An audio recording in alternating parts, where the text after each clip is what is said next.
The last thing I remembered was falling asleep in our cramped studio apartment in Chicago, listening to Marcus complain about his dead-end job at the warehouse. The next thing I knew, I was waking up in a king-sized bed with Egyptian cotton sheets, surrounded by walls I'd never seen before, in a house that smelled like vanilla candles and expensive perfume. I'd love to know which corner of the globe you're watching from, and if this story speaks to you, make sure to subscribe. Tomorrow's video is one you absolutely can't miss. The morning light streaming through floor-to-ceiling windows was too bright, too perfect. I sat up slowly, my head spinning as I took in the unfamiliar bedroom. Everything was wrong. The walls were painted a soft cream color, instead of the chipped white of our old place. There were fresh orchids on the nightstand, and the furniture looked like it belonged in a magazine spread. Not in the life of Sarah Mitchell, a 28-year-old administrative assistant, who could barely afford groceries. I stumbled toward what I hoped was a bathroom, catching my reflection in a full-length mirror that stopped me cold. The woman staring back at me had my face, but older, much older. Fine lines crept around my eyes, and my once dark brown hair was streaked with silver at the temples. My hands flew to my face, feeling the subtle changes that 17 years had carved into my features. The bathroom was enormous, with a clawfoot tub and marble countertops. On the sink sat expensive skincare products I'd never owned, and hanging on a hook was a silk robe with SM embroidered on the pocket. My initials, but in a life I didn't remember living. Panic began to set in as I searched through drawers,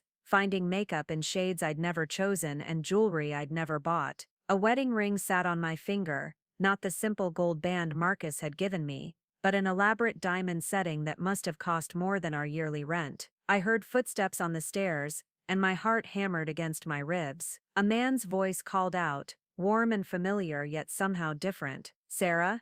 You okay up there? You've been sleeping for hours." Marcus. It was definitely Marcus, but his voice carried a confidence I'd never heard before. The nervous stutter that used to emerge whenever he talked about his dreams was gone, replaced by something assured and calm. He appeared in the doorway, and I had to grip the marble counter to steady myself. This was my husband, but not the Marcus I remembered. Gone was the skinny frame and perpetually worried expression. This version of him filled out his button-down shirt with broad shoulders, and his face had matured into something almost distinguished. His hair, once always messy from running his hands through it when stressed, was neatly styled and showed touches of gray at the sides. "Hey, beautiful," he said, crossing the room to wrap his arms around me. His embrace felt foreign yet achingly familiar. "You were talking in your sleep again, something about being late for work." Work. I tried to remember what work even meant in this strange new reality. The last job I recalled was answering phones at a dental office, counting down the minutes until 5 o'clock so I could go home to our tiny apartment and leftover takeout. "Marcus," I whispered, my voice barely audible. "What year is it?" He pulled back, studying my face with concern. 2041, sweetheart. Are you feeling all right?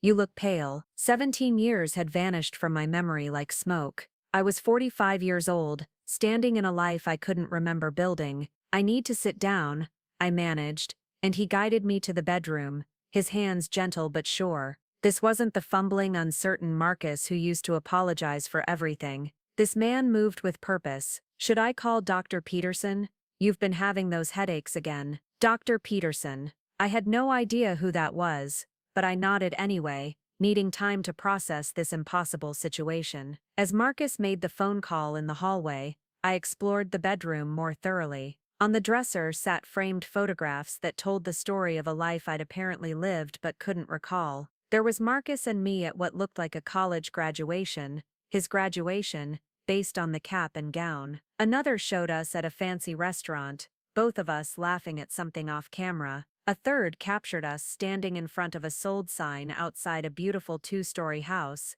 This house, I realized. In the closet, I found clothes that were definitely mine, but far nicer than anything I remembered owning. Designer labels hung next to business suits that suggested a career I couldn't fathom. On the top shelf sat a box labeled Memories, and with trembling hands I pulled it down. Inside were ticket stubs from Broadway shows, boarding passes from trips to Paris and Tokyo, and certificates with my name on them. Sarah Mitchell, Master of Business Administration, Northwestern University. Employee of the Year, Richardson and Associates Marketing Firm. Volunteer Recognition Award, Chicago Children's Hospital. This other version of me had accomplished things. I had traveled, had made something of herself. Marcus returned, sliding his phone into his pocket. Dr. Peterson can see you this afternoon, if the headache gets worse. But Sarah, you're scaring me a little. You really don't remember what day it is. I looked at this man who was supposed to be my husband, who clearly loved me deeply, based on the way he watched my face for any sign of distress. But the last Marcus I remembered was the one who came home every night complaining about his supervisor, who talked about starting his own business someday, but never took any steps toward that goal. Tell me about your work, I said carefully. His face lit up with pride. The firm's doing incredibly well. We just landed the Peterson account, that pharmaceutical company I've been courting for months. It should set us up for the next 3 years easily. He sat beside me on the bed, taking my hand. Sarah, we did it. Everything we used to dream about in that little apartment. Remember how we'd lie awake talking about traveling the world? About you going back to school? About me starting my own consulting business? I stared at him, because I did remember those conversations. They'd happened in our old place, usually when we were too broke to go out and were sharing a bottle of cheap wine. But they'd felt like fantasies then, impossible dreams we'd never have the courage or resources to pursue. The apartment, I whispered. What about it? Do we still have it? Marcus laughed, the sound rich and genuine. God, no. We got rid of that place 12 years ago when we bought this house. Sarah, are you sure you're okay? You're asking about things like you don't remember them, but I didn't remember them. The last thing I could recall was Marcus coming home from the warehouse with grease under his fingernails, slumping onto our second-hand couch and declaring that he'd never amount to anything.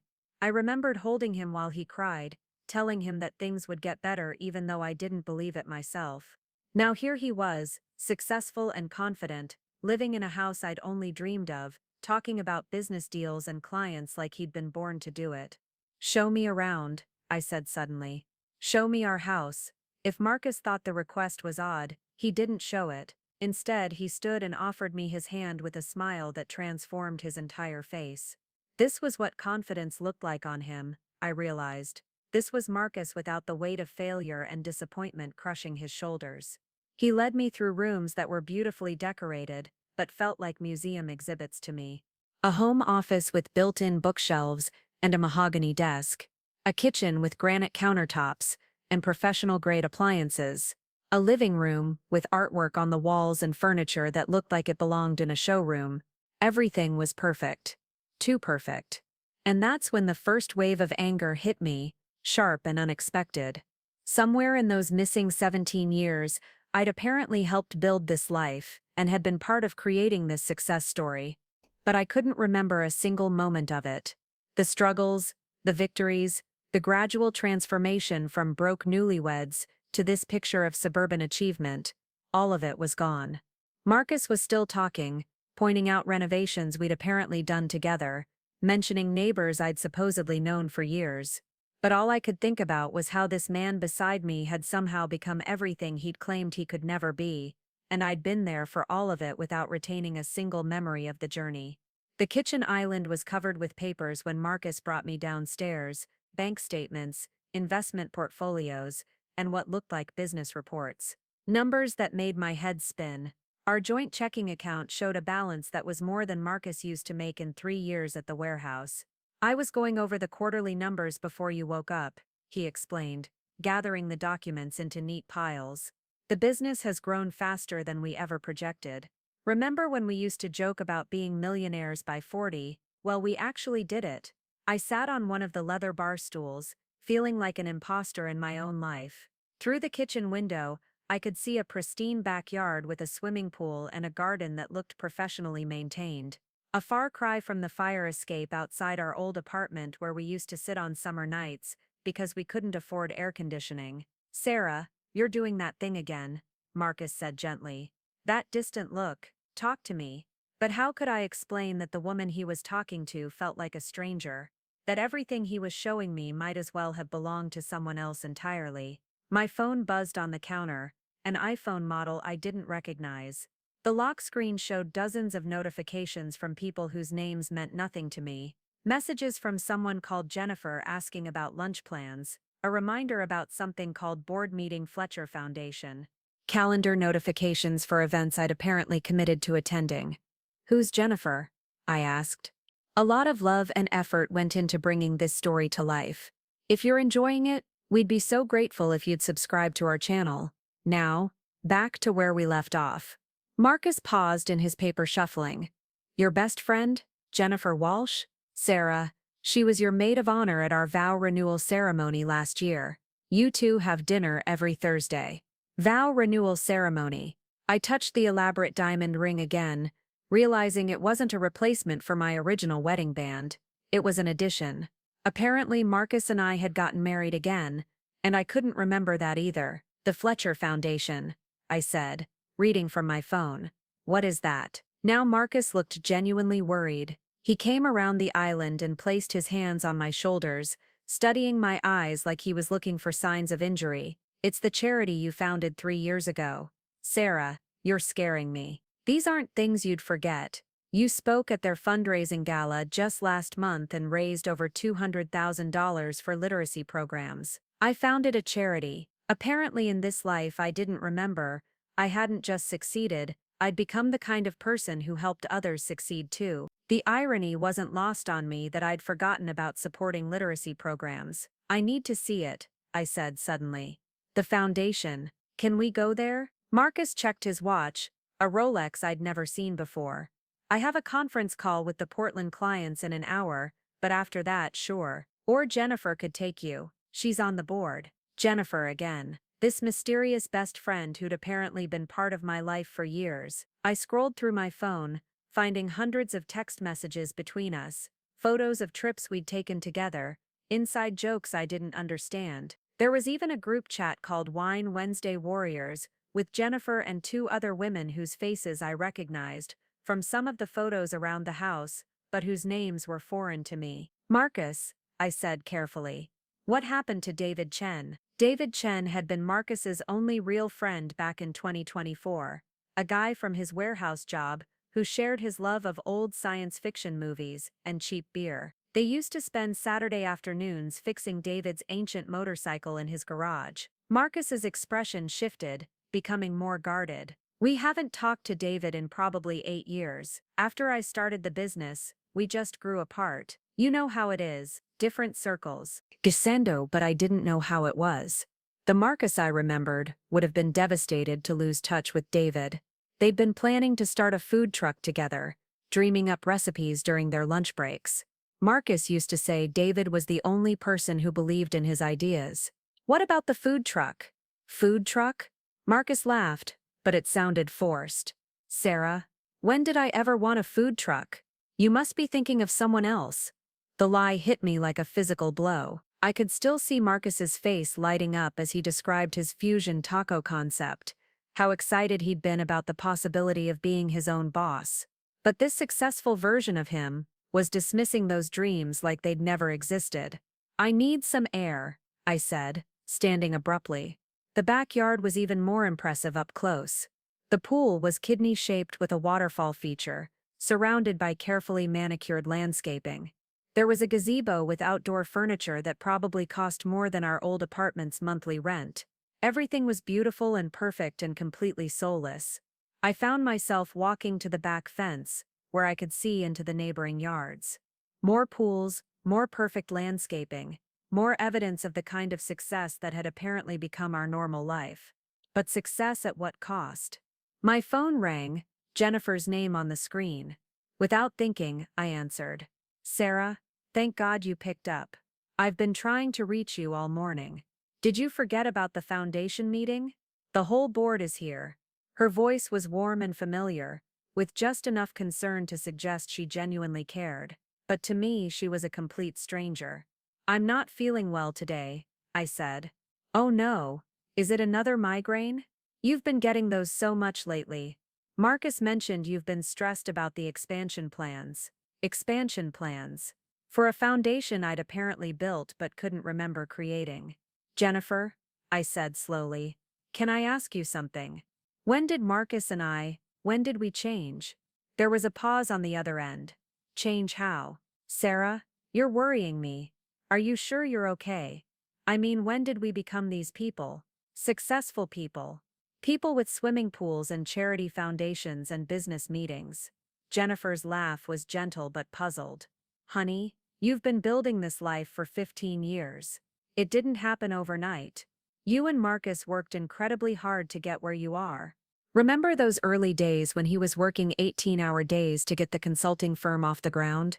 And you were going to business school at night while working full-time? You used to call me crying because you were so exhausted you could barely function. But I didn't remember any of that. Not the 18-hour days or the business school or the phone calls with this woman who apparently knew me better than I knew myself. The old apartment, I said. On Morrison Street. Do you remember what it was like? Of course I remember. That tiny place with the broken air conditioner and the neighbors who played music too loud. You and Marcus were so determined to get out of there. You had that vision board on the refrigerator with pictures of your dream house and your business goals. You were so focused, so driven. A vision board. I had created a vision board, apparently, mapping out the exact life I was now living. But the Sarah I remembered had been someone who barely had enough ambition to look for a better job, let alone plan for millionaire status. Jennifer, what was I like back then? Really? Another pause, longer this time.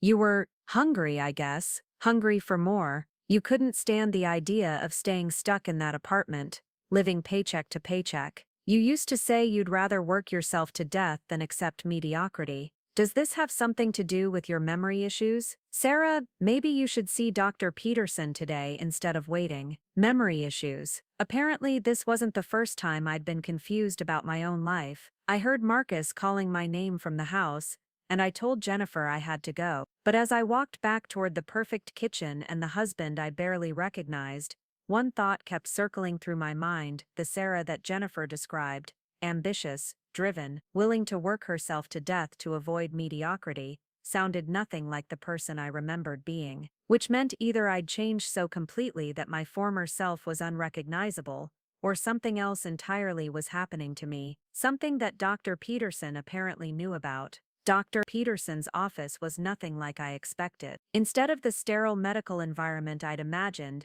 it was warm and inviting, with soft lighting and comfortable furniture that looked more like a living room than a clinical space. The walls were lined with degrees and certifications, but also with artwork and plants that made the space feel human.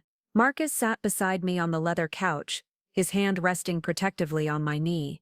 He'd insisted on coming, despite my protests that I could handle a simple doctor's appointment alone. Sarah, Dr. Peterson said, settling into the chair across from us. She was younger than I'd expected, maybe early 40s, with kind eyes and graying hair pulled back in a simple ponytail. Marcus tells me you're having some confusion about recent events. Can you describe what you're experiencing? I looked at Marcus, then back at the doctor. I don't remember the last 17 years of my life. I went to sleep in 2024, and I woke up this morning in 2041. Everything is different. Our house, Marcus's career, apparently my own life. But everyone keeps talking about me like I should remember things I have no memory of. Dr. Peterson nodded, making notes on a tablet. And when you say you don't remember, is it a foggy recollection, or a complete blank? It's like those years never happened to me. The last thing I remember clearly is our old apartment on Morrison Street. Marcus works at the warehouse, me answering phones at Dr. Bradley's dental office. Marcus squeezed my hand. Honey, you haven't worked at a dental office since 2026. You got your MBA and started working at Richardson and Associates. Then you founded the Fletcher Foundation. But Dr. Peterson held up a hand, stopping him. Marcus, let Sarah tell me what she remembers. Don't fill in the gaps for her. Her tone was gentle but firm, and something about the way she said it made me think she'd given Marcus this instruction before. Doctor, I said slowly, have I been here before? To see you about memory problems? Dr. Peterson exchanged a look with Marcus that I didn't understand. Sarah, what I'm about to tell you might be difficult to hear. You've been my patient for 3 years. We've been working together to manage a condition called dissociative fugue disorder. The words hit me like ice water. Dissociative what? It's a form of amnesia triggered by psychological trauma. In your case, the episodes are cyclical. Every few months, you forget significant portions of your life and revert to an earlier version of your identity. Usually, you remember everything up to around 2024, but lose most memories from the years following. I stared at her, my mind struggling to process what she was saying. You're telling me this has happened before? Multiple times. The first episode occurred about 3 years ago. You woke up one morning completely convinced it was still 2024, with no memory of your business success, your education, or even the house you were living in. Marcus brought you to me, and we've been working together ever since to understand and manage these episodes. Marcus's hand tightened on mine. Sarah, I should have told you this morning, but Dr. Peterson advised us to let you work through the confusion naturally first. She said forcing the information on you too quickly could make the episodes worse. Episodes? I repeated. How many episodes? Dr. Peterson consulted her tablet. This is your 7th major episode in 3 years. They typically last anywhere from a few days to several weeks. During that time, you have no memory of your life after 2024. Then, gradually, the memories return, and you're back to normal until the next episode. I felt like the ground was shifting beneath me. But why? What trauma could cause something like this? The doctor and Marcus exchanged another look, and this time I caught something in Marcus's expression: guilt, maybe, or fear. That's what we've been trying to understand, Dr. Peterson said, carefully. These episodes began shortly after a significant life event. Sarah, do you remember anything about your father's death? My father. I felt a sharp pain in my chest at the mention of him. He died in 2023, heart attack.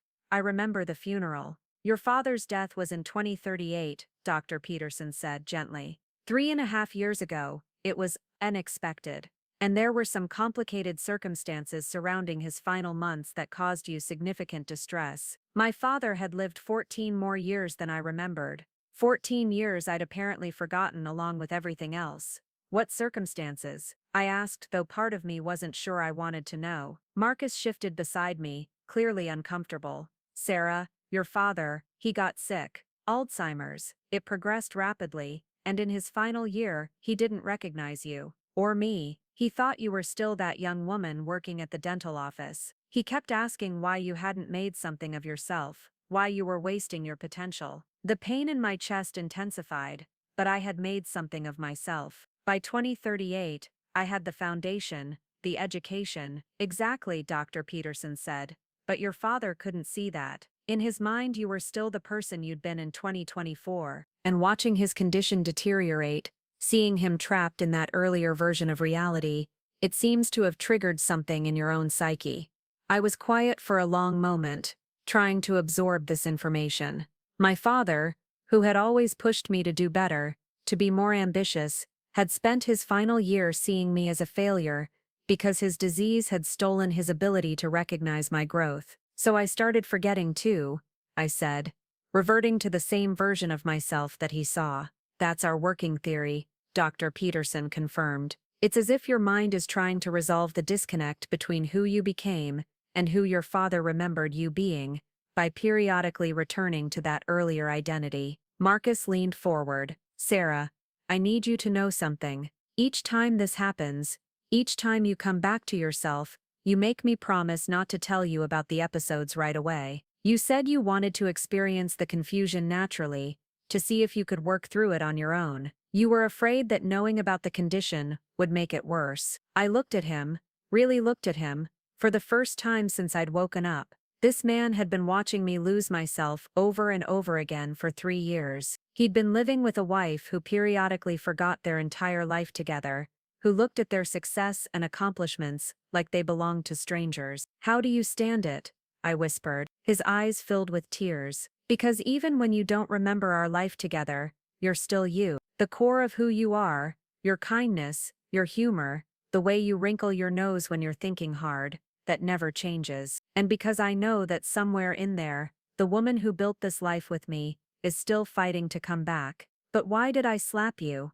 The question came out before I could stop it. This morning when I first saw you, my instinct was to hit you. Twice, Marcus actually smiled through his tears, because that's what you always do when you first see me during an episode. Dr. Peterson thinks it's because part of you recognizes that I'm not the Marcus you remember, the uncertain, unsuccessful man from 2024. Seeing me confident and successful creates a cognitive dissonance that manifests as anger. It's a form of displacement, Dr. Peterson added. You're angry at the situation, at the lost time, at the confusion. But since you can't direct that anger at something abstract, your mind focuses it on the most obvious symbol of change, Marcus himself. I sat back, overwhelmed by the complexity of my own broken psyche. Do the memories always come back? So far, yes, Dr. Peterson said. Usually within 2 to 3 weeks, and when they do return, they come back completely. You remember not just your life, but also the previous episodes. It's cyclical but not progressive. You're not losing more memories over time. What triggers the return? It varies. Sometimes it's a specific location or object that has strong emotional significance. Sometimes it's simply time. Your brain seems to have its own schedule for these things. Marcus squeezed my hand again. Sarah, I want you to know that, regardless of which version of you I'm talking to on any given day, I love you completely. The woman you are now, the woman you became, the woman you're still becoming, all of it. This condition doesn't change that. For the first time since waking up in that strange bedroom, I felt a genuine emotion toward this man who claimed to be my husband. Not the confused anger or suspicious fear I'd been carrying all day, but something warmer, something that might, eventually, grow back into love. What happens now? I asked. Dr. Peterson closed her tablet. Now we wait. We continue our work together. There are some techniques we've been developing to help you cope with the episodes, and potentially reduce their frequency. And Marcus continues to be patient while your mind works through whatever it needs to work through. As we left the office, Marcus's hand warm in mine, I found myself looking at him differently. This wasn't the man I remembered marrying,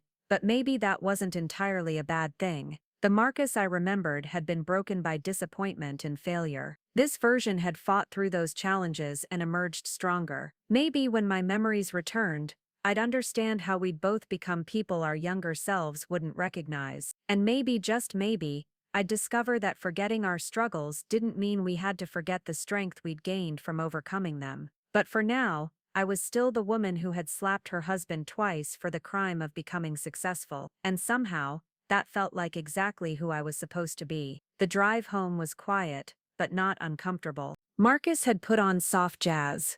Apparently my favorite genre now, though I'd always preferred rock music in 2024. I found myself studying his profile as he navigated the tree-lined streets of what was obviously an upscale neighborhood. His jaw was more defined than I remembered, and there was a small scar above his left eyebrow that definitely hadn't been there before. The scar, I said, pointing to his forehead. When did that happen? He touched it unconsciously, smiling. 2 years ago, I was helping install playground equipment at the community center the foundation sponsors. A piece of metal swung back and caught me. You were furious, not at me, but at yourself for not being there to help. You said I was too important to the family to be taking unnecessary risks. Family. The word hung in the air between us, loaded with implications I wasn't ready to explore. Do we have children? Marcus's hands tightened on the steering wheel, and for a moment, I thought he wouldn't answer. We tried, he said finally. For about 5 years, starting when you were 32, but it never happened. We went through fertility treatments, specialists, the whole process. It was difficult. I could hear the weight of old pain in his voice, and I wondered how many conversations like this we'd had during my previous episodes. How many times had he been forced to relive these intimate details with a wife who looked at him like a stranger? I'm sorry, I said, meaning it.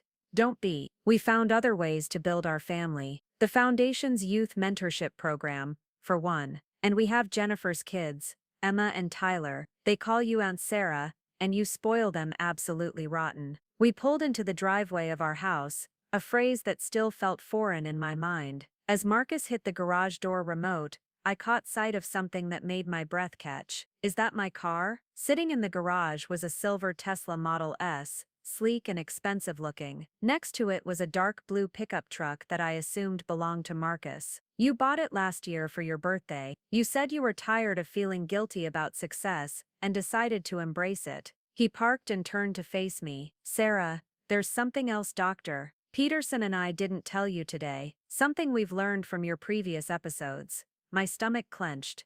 What? Each time you go through this, when your memories start to return, you remember things differently than they actually happened. Not false memories exactly, but enhanced ones. The struggles we went through seem more romantic in your recovered memories. The early days of poverty feel noble instead of terrifying. Our old apartment becomes a symbol of authentic love, rather than a place we were desperate to escape. I stared at him, trying to understand what he was telling me. The truth is, Sarah, we weren't happy in 2024. We were stressed, constantly fighting about money, and terrified we'd never amount to anything. You used to cry yourself to sleep because you felt trapped. I was drinking too much and taking my frustrations out on you. We almost divorced twice before my business took off. Almost divorced. The words hit me like a physical blow. But we seemed happy. In my memories. Memory is unreliable even under normal circumstances. With your condition, it's worse. Dr.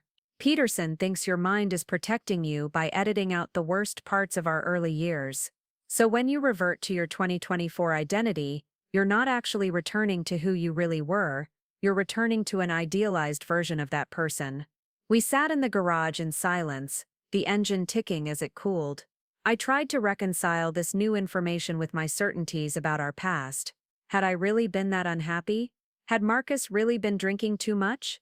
Show me, I said suddenly. Show you what? Evidence.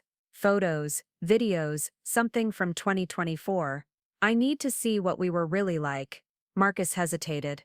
Sarah, Dr. Peterson usually advises against this. She says it can be traumatic to confront the gap between memory and reality too quickly. I don't care what Dr. Peterson usually advises. I need to understand who I really was, not just who I think I was. After a long moment, Marcus nodded.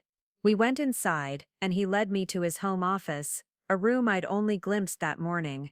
He pulled out a laptop and scrolled through what looked like years of digital files. Here, he said, turning the screen toward me. This was taken 3 months before your first episode. Jennifer's birthday party. The video showed a crowded restaurant, people laughing and talking over dinner. It took me a moment to spot myself in the footage. When I did, I barely recognized the woman on screen. She was me, but not me. This Sarah was polished and confident, wearing an expensive-looking dress and jewelry that caught the light as she gestured while telling a story. Her laugh was different, more controlled, more social. When she hugged Jennifer, it was with the practiced ease of someone comfortable in her own skin. But what struck me most was how she looked at Marcus. In the video, he said something that made her smile, and the expression that crossed her face was one of deep, genuine affection mixed with pride. This wasn't the desperate, clinging love of two people barely surviving together. This was the love of partners who had built something meaningful and were enjoying the fruits of their labor. I look different, I said. You are different. 15 years of growth and success changes a person. The question is whether you can accept that change, or if you'll always see it as a betrayal of who you used to be. He showed me more videos, footage from foundation events, where I spoke confidently to crowds of donors, clips from our vow renewal ceremony, where we both looked genuinely happy, recordings from family gatherings with people whose faces I was beginning to recognize from the photos around the house. In every single video, I looked like someone who belonged in this life, someone who had earned her place at the table. There's one more thing, Marcus said, closing the laptop. Your father, before he got sick, he was incredibly proud of you. He used to brag to anyone who would listen about your success, about the foundation, about how you'd exceeded every dream he'd ever had for you. The man who died thinking you were a failure, that wasn't really him, that was the disease talking. The tears came then, sudden and overwhelming. I cried for the father I'd lost twice, once to Alzheimer's, and once to my own broken memories. I cried for the years I couldn't remember, and the woman I couldn't recognize as myself. But mostly, I cried for Marcus, who had been living with a wife who periodically forgot that she loved him. I'm scared, I whispered against his shoulder. Of what? Of forgetting this conversation, of waking up tomorrow and hating you again for becoming successful, of never being able to hold on to the person I apparently became. Marcus pulled back to look at me. Then let's make the most of however long this lasts. Let me show you the life we built together. Not the sanitized version your memory creates, but the real thing, struggles and all. Maybe if you understand how we got here, it'll be easier to stay here. I nodded, wiping my eyes. Okay, but Marcus? Yeah. When I do remember everything, when the complete version of me comes back, will she remember this moment? Will she know that even without my memories, I was starting to fall in love with you all over again? He smiled, and for the first time since I'd woken up that morning, I saw the ghost of the uncertain young man I'd married overlaying the confident businessman he'd become. She always does, he said. That's the one thing that never changes no matter which version of you I'm talking to. Somehow, you always find your way back to loving me. And maybe, I thought, that was enough to build a life on, even if I could only remember pieces of it at a time. Looking for more? We've got 2 amazing stories ready for you right on screen. If this one touched you, these are absolutely worth your time. Click to watch them now, and hey, subscribe and hit that bell to never miss our latest uploads.